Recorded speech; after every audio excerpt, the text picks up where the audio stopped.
do think Kevin Durant is going to fit in seamlessly when he comes back, but I got to see it. I want to see 25 games with the big three together over the second half of the season. Now, let me get to Blake.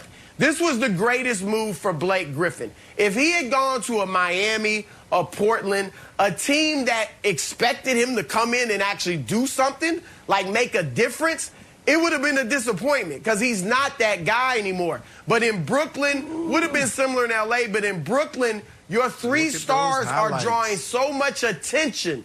He is going to get so many open buckets that it's going to be great for him. He doesn't help your defense, obviously, so that's still something they have to work on. But here's the deal. Best case scenario, he's Dwight Howard last year with the Lakers. No expectations, just don't rock the boat, play your role, hustle, all that, and you get major credit. Worst case scenario is if Bruce Brown and Jeff Green are playing more minutes than Blake because of their hustle, their defense, whatever, and he's like, I'm Blake Griffin, and he's upset about it, and he's despondent. That could become a negative. I think they'd probably just get rid of him. That'd be the worst case scenario. I don't see it happening, but I think Blake will come in, play a good role. DeAndre Jordan's his boy, and it helps him, but this isn't the difference. Win or lose the title is not going to be based on Blake Griffin. Look, 6-time All-Star, 5-time All-NBA, and I think, Nick, you said he finished third in the MVP voting one year. Look, Blake Griffin, he ain't going to add much value. I tried to play it up. He ain't going to add much value. And we don't need him. I was like, where are you going? No, look, it is what it is. It's like Blake Griffin, it's like a couple dollars that you put in the market. You put them into a mutual fund, right? You're not going to take much risk. He's not going to bring in, 10, 20%, and you're not going to really lose any money. That's what Blake Griffin is. And it says a lot that all of the contenders, playoff contenders, reached out to Blake. He could have went to any team pretty much. He was bought out by the Detroit Pistons, and then now he's playing off of what, $5 million? That's what the Nets have to pay him. So this is a mutual fund. That's what this bet is. We're putting it into the market. If he adds an extra couple dollars, then great. If not, then you know what I mean. We're good. He brings that veteran presence. That's what's happening here.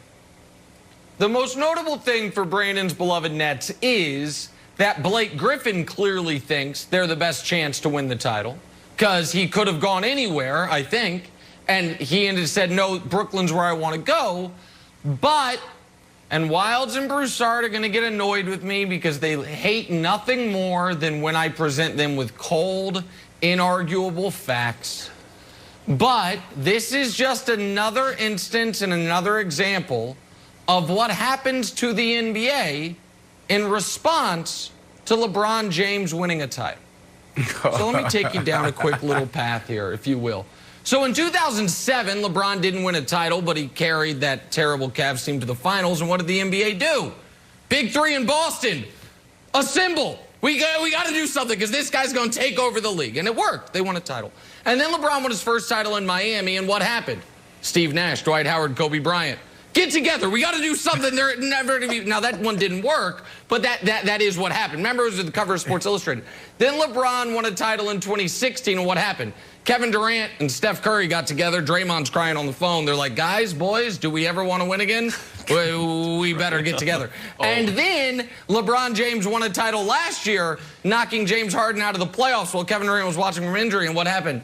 KD and Harden were like, boys, I think we got to come together, because this guy's going to win all the titles. And Blake Griffin saw it too and was like, hey, I'll join them as well. So listen, it's just part of the story. We knew it was coming. I didn't know it would come in this form of Harden going to the Nets, Blake Griffin forcing Detroit going to the Nets as well. But it just adds to the legacy and the story of the modern NBA Wilds, which is super teams assembling in response to what LeBron has done the previous year. I see you guys shaking your heads. I laid the history out for you perfectly there. It's not bad. But it's not bad. I root for Blake. I hope Blake does well. Comment. I like Blake. Yeah, go ahead, Wilds. I am rooting for Blake, too. I think the super team you're talking about is the Warriors, because I'm rooting for Blake, and I have fond memories of Lob City, and the fact that Blake got cited, oh, you're going to be here forever, here's where your number's going to be retired. By the way, we're sending you to Detroit. I think, although Blake is like great vibes guy, I do think there's a little bit of like, you know what? I want Brandon's pick. I want Nets versus Nets versus Clippers. I want Blake to win. But here's the thing, Broussard. The Blake that we remember fondly, we're so far away. I saw this stat the other day, and I was like, the guy hasn't dunked once. Not even 72 was not a lot. He was dunking, way more than that when he won the dunk contest. But I would like to see him get one dunk. I don't need, one a game, just one. And I think this is the most indicative stat of how his game has changed.